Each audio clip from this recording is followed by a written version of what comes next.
Coucou tout le monde, c'est Aurélie, bonjour et bienvenue à chacun de vous. J'espère que vous allez tous vraiment très bien.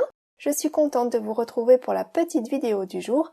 Et aujourd'hui, on va faire ensemble deux cartes avec une ouverture très originale, une ouverture pop-up. Et vous allez voir, c'est vraiment super facile, il n'y a pas plus simple comme mécanisme. Alors ça vous tente? Alors asseyez-vous, détendez-vous, abonnez-vous et c'est parti! Voici l'une des deux cartes que l'on va faire ensemble, juste pour vous donner une meilleure idée.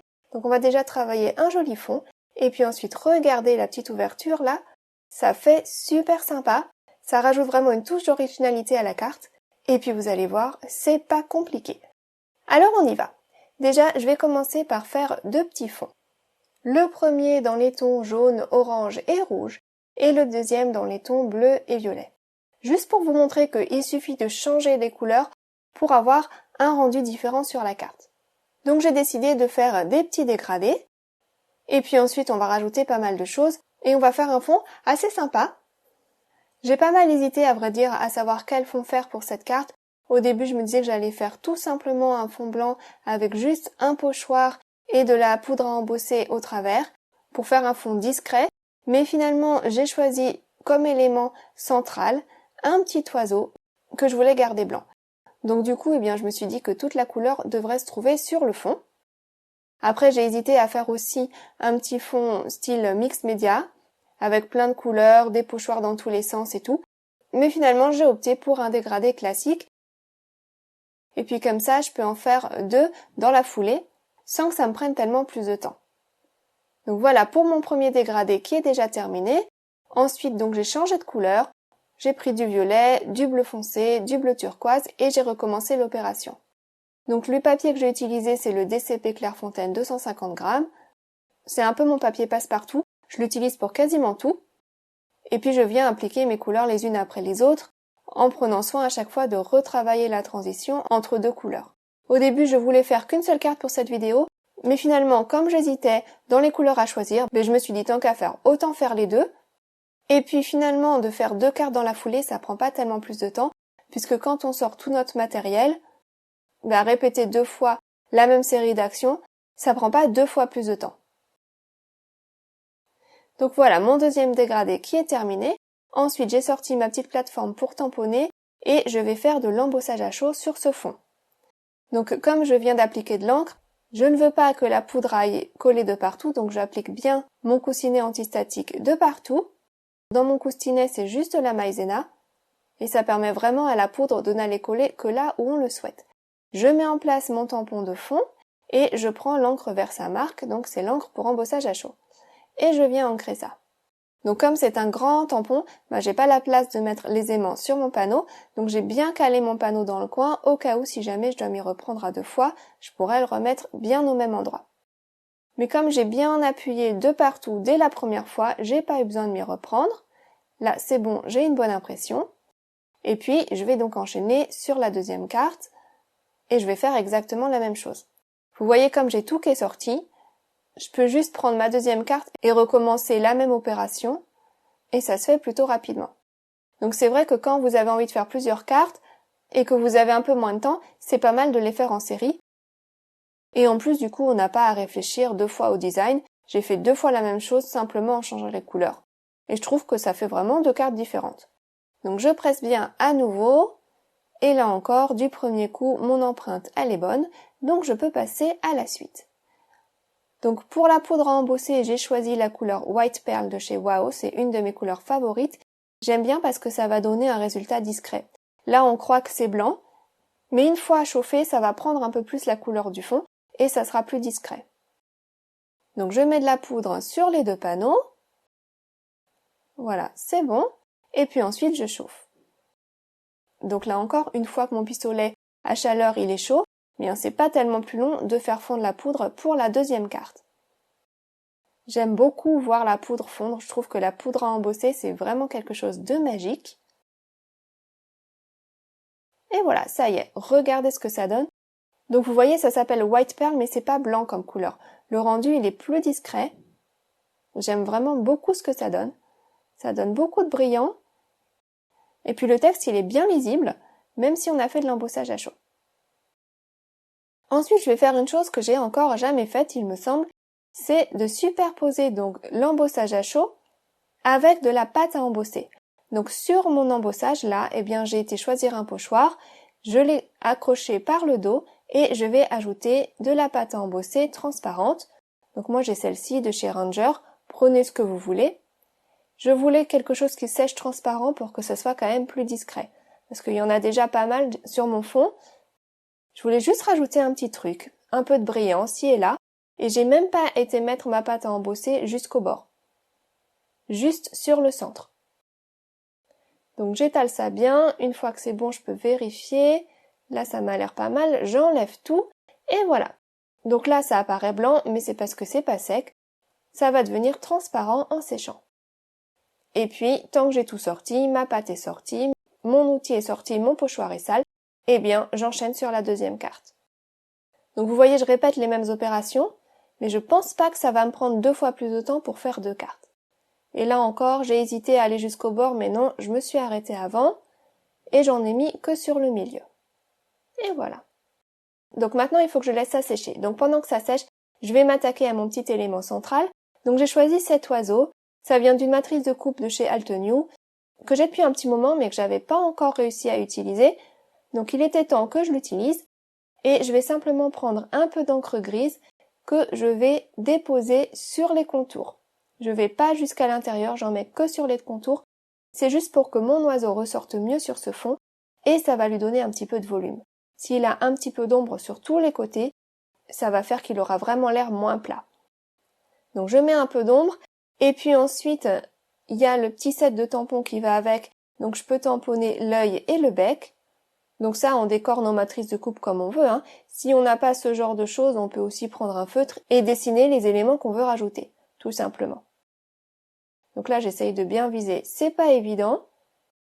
Je dois m'y reprendre à 2 fois. Voilà.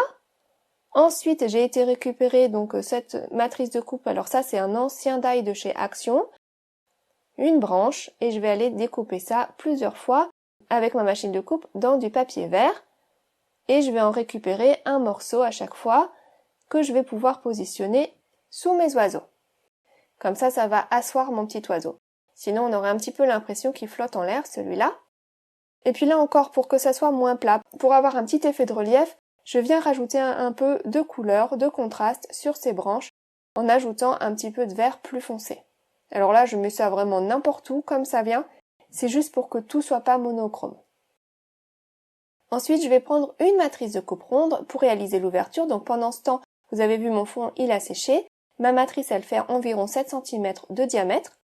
Et il faut que le fond il soit bien sec, parce que alors là, si c'est pas sec, en passant ça dans ma machine de coupe, je vais écraser ma pâte.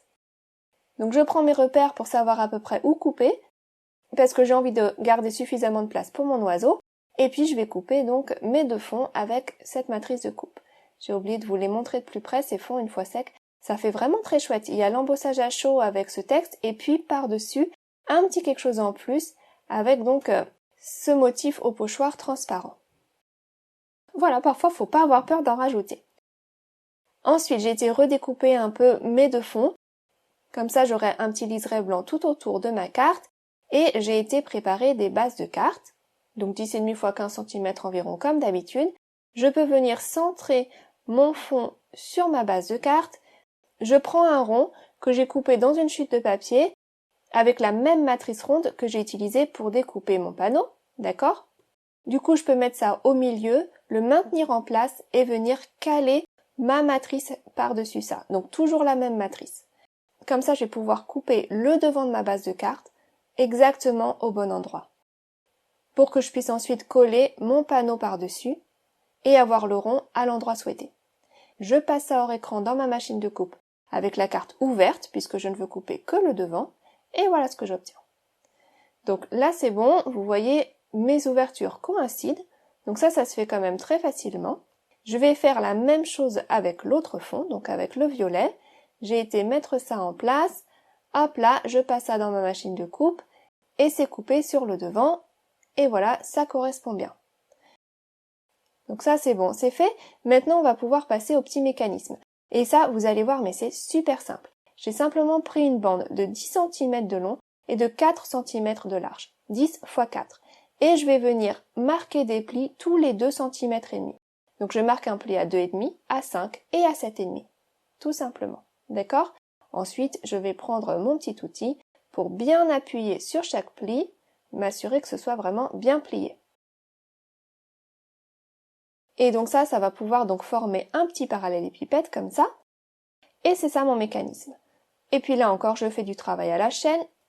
Je reprends un autre morceau de la même taille, 10 cm x 4 cm, et je viens marquer les plis à 2 cm et demi, 5 cm et 7 cm et demi.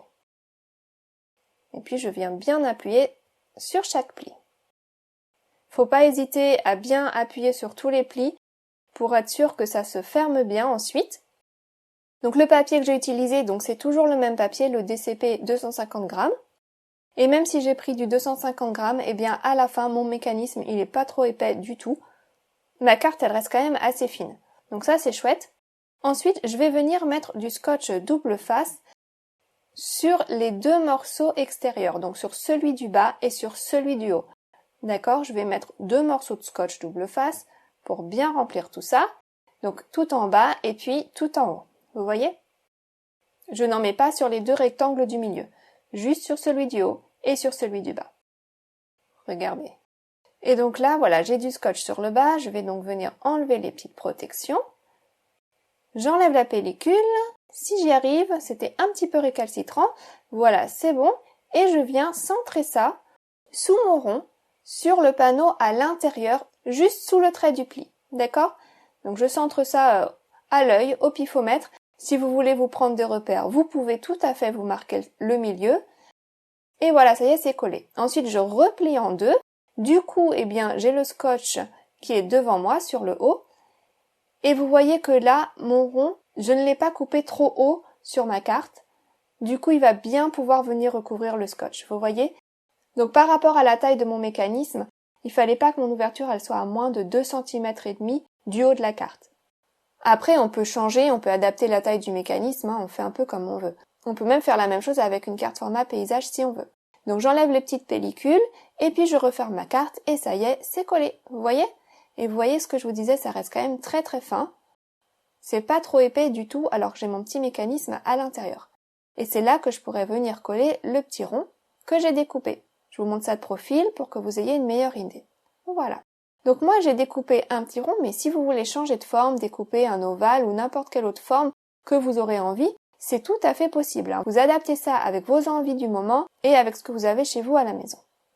Ensuite, je vais simplement venir mettre de la colle donc au dos de mon panneau coloré et je viens centrer ça sur ma base de carte.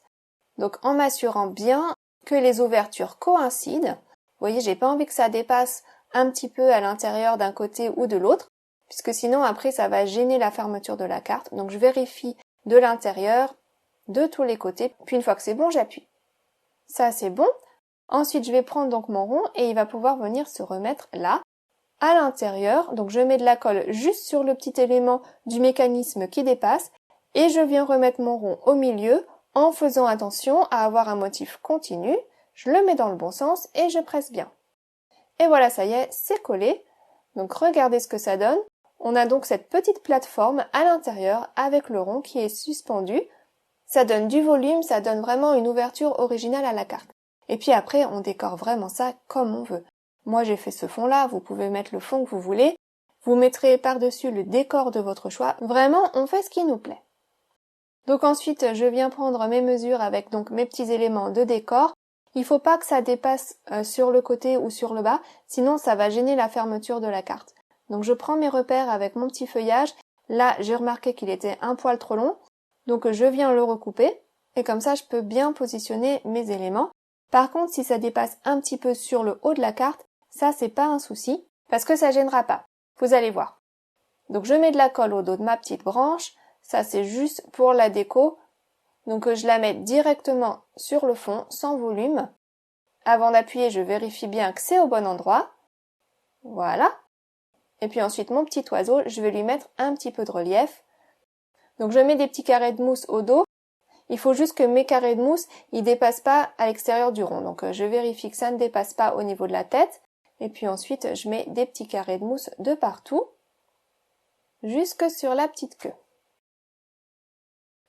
Voilà, j'enlève les petites protections et puis je vais pouvoir donc coller ça en place en faisant dépasser la tête sur le haut, mais pas la queue sur le bas. Voilà. Et regardez, quand j'ouvre, le fait que la tête dépasse, ça ne gêne pas. Ensuite, pour un petit élément surprise, je me suis dit que j'allais rajouter des petits feuillages cachés et donc je vais les coller par-dessous ma petite plateforme. Je mets un petit point de colle sur le feuillage et je l'accroche sous la plateforme. Du coup, quand la carte est fermée, ça se voit pas et du coup, ça fait un petit élément surprise en plus quand on ouvre la carte. Alors pour mes petits mots, j'ai choisi d'en mettre un noir et un blanc. Je trouvais que ça donnait plus de peps et puis en plus, je vais les mettre un petit peu tordus. Pourquoi pas? Je mets quelques brillants et puis voilà, ça y est, ma carte est terminée. J'essaye de vous montrer ce fond donc avec l'embossage à chaud, avec le pochoir et puis notre petit motif transparent. Et puis on a notre petite donc décoration sur le devant avec cet oiseau, ses petits feuillages, ses petits brillants. Et voilà, regardez ce que ça donne quand on ouvre la carte. Ça fait chouette, non? Alors pour cette première carte, j'ai mis des feuillages. C'est original, c'est plein de vie. Et puis on a quand même suffisamment de place sur le bas de la carte pour écrire notre petit message. Donc voilà. Ensuite, si on veut refermer bien la carte, on peut tirer un petit peu de chaque côté pour reclipser le rond en place, en quelque sorte. Donc pour la deuxième carte, je vais faire exactement la même chose, la même déco, sauf que cette fois-ci, j'ai pas été rajouter les petits feuillages à l'arrière de la plateforme. Juste pour changer un petit peu. Donc je colle mes sequins en place. Et puis voilà, ma carte est terminée. Et vous voyez, là encore, elle n'a pas beaucoup d'épaisseur, c'est vraiment très très sympa. Donc la même carte, mais juste avec des couleurs différentes, et je trouve que ça donne un ressenti bien différent à cette carte, juste en changeant les couleurs. Et voilà ce que ça donne quand on ouvre, donc vous voyez, cette fois-ci, pas de feuillage, c'est plus simple. À vous de faire comme vous préférez.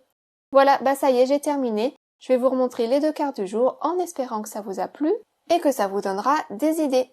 Il n'y a pas à dire une petite carte fait maison, ça n'a pas son pareil, ça fait vraiment plaisir, alors n'hésitez pas.